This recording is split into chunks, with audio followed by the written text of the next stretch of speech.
Namaste everyone and welcome back to our Snehdeep channel. आजचा video हा अवदरचा होणार आहे। आम्ही सगळे 2-3 दिवसासाठी गावी गेलो होतो। आदिरा आणि वीणाची चांगलीच गट्टी जमली होती। At last it's a sister love. बरेच लहान मुले घर सोडून दुसऱ्या ठिकाणी गेल्यावर लवकर झोपत नाही, कारण त्यांना त्या जागेची सवय नसते। अशा वेळी आपल्या घरी जाण्याचा हट्ट देखील करतात। अशा वेळी एक उपाय म्हणजे त्यांना खेळून खेळून दमून गेले की जागेची सूद न राहता गपचूप लवकर झोपून जातात। आणि त्यातलाच हा एक क्षण। तिला पळू दे थोडी, मग पकड विना। पळ पळ पळ आदिरा, आली विना दीदी पकडायला, आली आली आली पळ।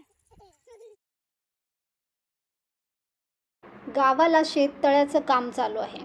खोदकामासाठी अनुदान मिळाले, आता कागद टाकण्याची अवधी आहे।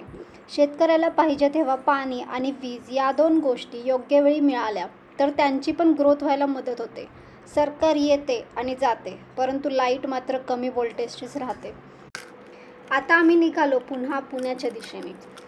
हा एकदम खिंडीतून जाणारा मार्ग आहे, ज्याचं काम चालू आहे, परंतु समाप्ती मात्र दूर आहे।